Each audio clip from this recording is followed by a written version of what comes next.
3 రోజుల కార్యక్రమాన్ని మహబూబ్నగర్ జిల్లా బూత్పూర్ మండల్ అమిస్తాపూర్ గ్రామంలో ఇటు రైతు పండుగ కార్యక్రమాన్ని రాష్ట్ర ప్రభుత్వం పెద్ద ఎత్తున చేపడుచున్నది.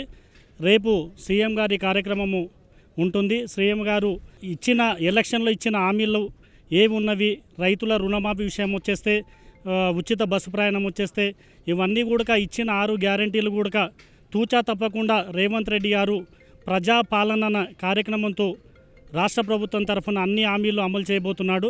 ఇటు కార్యక్రమానికి అన్ని జిల్లాల నుంచి రైతులు పెద్ద మొత్తాన అధిక సంఖ్యలో రేపు జరగబోయే ఈ యొక్క కార్యక్రమానికి, రైతు పండుగ కార్యక్రమానికి అన్ని జిల్లాల నుంచి రైతులు పెద్ద ఎత్తున రాబోతున్నారు.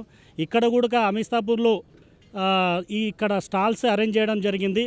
రైతులకు అవగాహన విధంగా ఏ విధంగా పంటలు పండించాలి, ఏ విధంగా నాటుకోళ్ళు పెంచాలి, ఏ విధంగా గొర్రె పొట్టేలు పెంచాలి, టోటల్గా వచ్చేస్తే రైతుల కోసమే ఈ పండుగ ఏర్పాటు చేయడం జరుగుతుంది. దీని విషయంలో ఏమవుతుందంటే రైతులకు పూర్తిగా అవగాహన, ఎట్లా పంటలు పండించాలి, ఏ విధంగా అమ్మాలి. ఇప్పుడు గవర్నమెంట్ కూడా ఇచ్చిన మాట ప్రకారంగా 500 బోనస్ కూడా ఇంతకుముందు టీఆర్ఎస్ గవర్నమెంట్ ఉన్నప్పుడు ఏంది అంటే పంట అమ్మిన తర్వాత కూడా నెల రోజులైనా కానీ ఏది అమ్మిన వడ్ల పైసలు రైతుల ఖాతాలో పడకుండే వాళ్ళు ఆఫీసుల చుట్టూ తిరిగి కాళ్ళు అలసిపోతుండే. ఎందుకంటే నేను చూసిన మా ఊర్లో విలేజ్లో కూడా మేము చూసినాం. ఇప్పుడు అలా లేకుండా మన రేవంత్ రెడ్డి అన్న గారి గవర్నమెంట్లో 4 రోజులకు 5 రోజులకే రైతుల అకౌంట్లో డబ్బులు పడుతున్నాయి.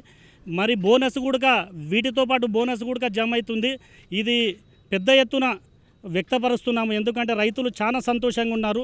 గత 10 సంవత్సరాల నుంచి ఎప్పుడూ లేని విధంగా వాళ్ళు ఎన్నో చెప్తుంటే ఈ ప్రాజెక్టు చేస్తాం, ఆ ప్రాజెక్టు చేస్తాం, ఎన్నో పంటలు పండినాయి, మా గవర్నమెంట్ ఉన్నప్పుడే, తెలంగాణ గవర్నమెంట్ ఉన్నప్పుడే రైతులకు పంటలు బాగా పండినామని ఇదంతా ఉత్త కదా. ఇప్పుడు ఈ 10 నెలల్లో ఈసారి వర్షాకాలం చూస్తే రాష్ట్ర వ్యాప్తంగా, దేశవ్యాప్తంగా కూడా పెద్ద మొత్తాన వరి ధాన్యం పండింది. రైతులు చాలా సంతోషంగా ఉన్నారు. ఇదే విధంగా ఎల్లకాలము ఇంకా రాబోయే ఈ 5 ఏళ్ళు కానీ వచ్చే 5 ఏళ్ళు కానీ ఇదే రేవంత్ రెడ్డి గారి కాంగ్రెస్ గవర్నమెంట్ ప్రభుత్వంలో రైతులు చాలా ఉత్సాహంగా ఉంటారు. రైతులు చాలా లాభతాటిగా సుభిక్షంగా జీవిస్తారని చెప్పి ఆ రేవంత్ రెడ్డి గారికి మేము ధన్యవాదాలు చెప్తున్నాము. ఇంకొకటి మన వ్యవసాయ శాఖ మంత్రి వారు ఇప్పుడే చెప్పారు, ఆయిల్ పంటలు వేస్తే రైతులు బాగా లాభసాటిగా ఉంటుందని చెప్పిండ్రు.